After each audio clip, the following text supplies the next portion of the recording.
16 साल तक सब लोगों को, एक पूरे जितने जैनी हैं सब ये नियम ले लें कि 16 साल तक मैं मुनि पर अध्ययन करूंगा और 2 साल किसी मुनि के सानिध्य में प्रैक्टिस करूंगा। 16 साल पढ़ने के बाद 2 वर्ष कहाँ व्यतीत करना है? जो मुनि 16 साल से ऊपर मुनि बने हो गए हैं, जिन्होंने पहले से इतना किया, उनके पास जाकर के 2 साल प्रैक्टिस करना गारंटी मेरी है 99% केशवंश करना शुरू कर देंगे। ये मेरा विश्वास है। बनेगा ही बनेगा, क्योंकि जब इसका फल देखेगा, इसका स्वरूप समझेगा, जब इसकी महिमा समझेगा, कौन है जो नहीं बनेगा? अब जिसकी विनाशकालीन बुद्धि आ गई हो, नरक आयु का बंद ही हो गया हो, उज्जवल नेमीचंद महाराज, उन्होंने कहा कि इतना ज्ञान होने के बाद भी व्यक्ति व्रत नहीं ले रहा है, मुनि नहीं बन रहा है, तो उन्होंने कहा इसको नरक आयु का बंद हो चुका है। नरक आयु का बंद हो गया, इसलिए अभव भी होगा तो ले लेगा। अभव भी होगा, यदि 16 साल मुनि के पास अध्ययन करे तो मुनि बन जाएगा। बस वह नहीं बनेगा जिसने नरक आयु का बंद कर लिया है। तो उन्होंने स्पष्ट कहा कि इतना समझाने पर निमित्त सही मिल रहा है, ज्ञान भी है, जान भी रहा है, नहीं मुझे बहुत अच्छा ज्ञान है मुनि पद का, यही स्वभाव है, यही करने योग्य है, यही करना चाहिए, लेकिन मेरा मन नहीं हो रहा है।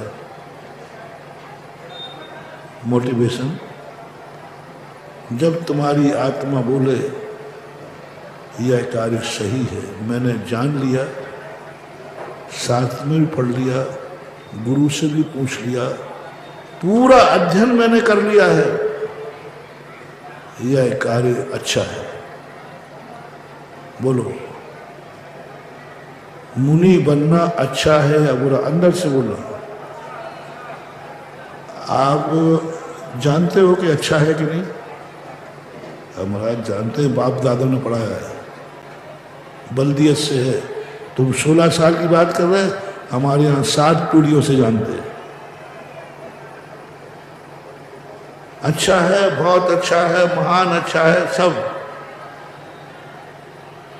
अब जब अच्छा है तो तुम्हारा बनने का भाव क्यों नहीं हो रहा?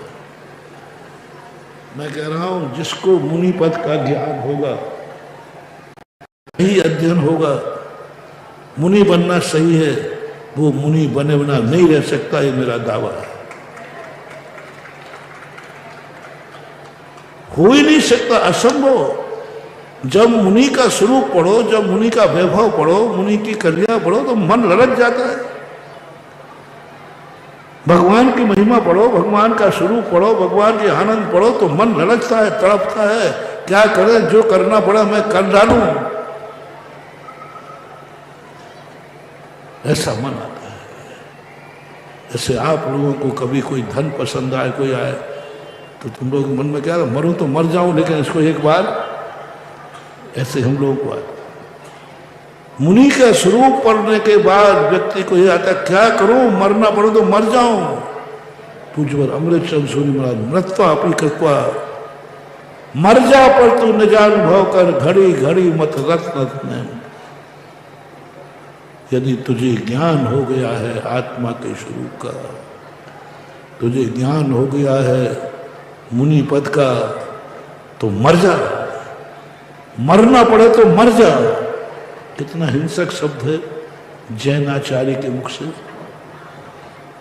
अहिंसा धर्म में कितना कठोर शब्द है। जैन दर्शन हमेशा जियो और जीने दो की बात करता है, और आज क्या बात कर रहा है, मरना पड़े तो मर जा। और मुमुक्षु खुद कह रहा है, मुझे मरना पड़े तो मर जाऊंगा, मैं मुनि बन के रहूंगा, कुछ भी हो जाए, क्योंकि मुझे मुनि का ज्ञान हो गया है। अज्ञानी को नहीं, मुझे ज्ञानी का ज्ञान हो गया है। मेरे पीढ़ी दर पीढ़ी मुनियों को जानते हैं, और हमारे वंश में पहले मुनि महाराज हुए हैं। दो बातें, हमारे पीढ़ी दर पीढ़ी मुनियों को जानते हैं, और हमारी पीढ़ी में मुनि महाराज भी बहुत पहले हुए हैं। तीर्थंकर ऋषभदेव हुए हैं, आदिनाथ हुए, महावीर हुए, ये सब हमारे वंशज थे। इतना अनुभव रिपीट कर रहा हूं, तुम्हारी पीढ़ी दर पीढ़ी से मुनियों को गुरु मानते आए हैं कि नहीं?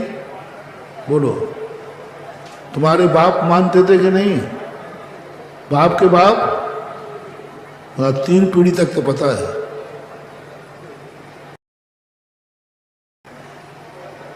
क्यों भाई, कितनी पीढ़ी तक पता है?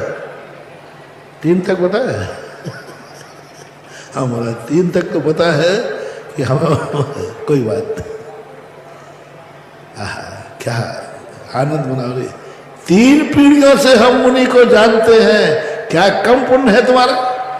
तुम उस कुल में पड़े हो, बनो जन्म लिया है जिस कुल में 3 पीढ़ियों से मुनि का ज्ञान है। जय जिनेंद्र, अगर आपको मेरी वीडियो अच्छी लगती है तो प्लीज़ मेरे चैनल को सब्सक्राइब करिए, लाइक करिए, शेयर करिए। इसी तरह से अपना प्यार मुझे देते रहिए।